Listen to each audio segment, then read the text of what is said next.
So next month, the 4-hour-long Snyder Cut of Justice League drops. And I know a lot of people are very excited about it. I'm glad it's being made. I see this movie more so as a win for fandom because there was a big push for this movie to get released.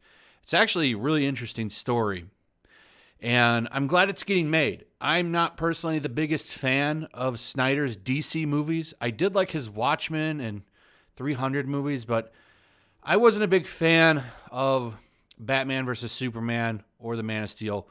I do like Henry Cavill as Superman a lot, though, and I do think even that Ben Affleck was a fine Batman. I just didn't care for the movies. But there's a lot of people that disagree with me, and that's fine. I'm glad this movie got made because there was a lot of people attacking the Snyder Cut fans, going after Snyder Cut fans, calling them toxic and istophobes. And then Zack Snyder stood by them, and they went after him. Journalists particularly don't like this movie because they didn't want this to exist. They seem to look down on fans, even though it's supposed to be their job to kind of be the voice of fans, though they're not really anymore. They're more about political activism.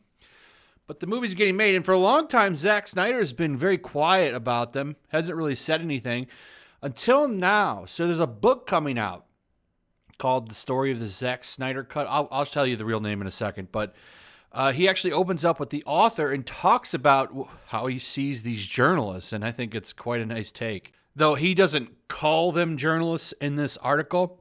Who else are you talking about, Zach? You know what I'm saying? Blue check marks, journalists. That's who he's talking about, because those are the people that went after him and his fan base. So it's from Cinema Blend, and it's from the author of Release the Snyder Cut, the crazy true story behind the fight that saved Zack Snyder's Justice League. That's the name of the book. I don't know if this is a hit piece or not. It doesn't seem like it's a hit piece book like that Stan Lee book, but this is what he had to say, and I like this, so I want to share it with you guys. So Snyder spoke with me for the release of the Snyder Cut book, and we discussed a wide range of topics, all of which end up in the book. But when we got around the idea of his fan base, when we got around to the idea of his fan base being labeled as toxic, or the release of his cut being a win for toxic fandom, Snyder finally opened up and told me, I just think that's sour grapes. There's really no other way to say it. We know the people who were the architects of that narrative, and it's pretty obvious what their agenda is. Those are people that I've been held back from confronting by wiser people in the room.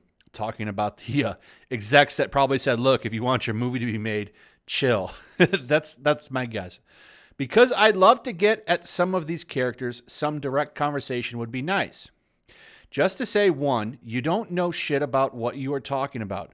And we can break down everything they've ever said. I can make a list. There's a few of these guys where I could just get a list of everything they've ever said that they thought was right, and I could tell them every single thing they've said is wrong. And then he says this about his fan base being toxic. He continues about how that's a false narrative, and he says, and so in what world do you have any credibility anywhere to anyone? I would love the opportunity to just say to the world and to fandom in general who these fakers are and what should be done to them or with them. It's just a bunch of BS. In regards to that toxic fandom, or it's a win for toxic fandom, again, in what world does this toxic fandom raise hundreds of thousands of dollars for suicide prevention? How is that toxic fandom? How is that a toxic fandom? They've probably achieved more than any other fan base and done more good than any other group, so I don't understand. And that's true. As he points out in the article, they raised $500,000 in charitable donations. I hate the term toxic fandom because what is a toxic? Toxic fandom is just the people that don't agree with the blue check marks and the journalists. That's toxic fandom. Okay? And it's funny. There's people over on Twitter mad about this article, and they're saying, oh, well, how is harassment a win for fans or whatever? And they're pointing out to the fact that when HBO Max or HBO would post something on Twitter, they would say, release the Snyder Cut, like a Sesame Street posting.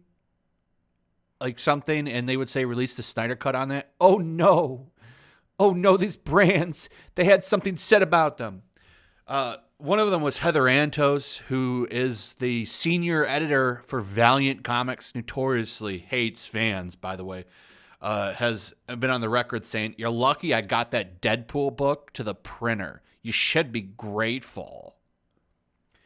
If anything creates fandom backlash, it's these people in higher up positions at corporations like that are snobby and rude to fans. And then if you say something back to these people, you're the toxic one. You're the nasty one because you dared to talk back to your corporate overlord. That's the way it rubs off on me. I'm just saying. I don't think there's such a thing as toxic fandom. I think there's just passionate fans. This is one of the reasons I really like Henry Cavill, is because Henry Cavill is the one that said that in an interview. He said, well, I think they're just passionate fans, and I agree. It's just, you're not allowed to be passionate about anything.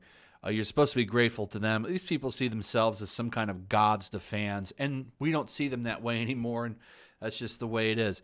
It used to be before Twitter and all this stuff, you would only be able to get any information through journalists, through their magazines and their websites, and things have changed. Now they just want to rile up fans. And when you get riled up and when you get angry about what they say and how they treat you, well, you become a toxic fan. So, great on Zack Snyder. I love how he sticks by his community. I'm glad that movie's coming out, and I'm hoping that everyone that gets to see it enjoys it. Anyway, that's it, guys. Hope you enjoyed the video. Let me know what you think about this. What do you think about Zack Snyder putting these check marks in their place?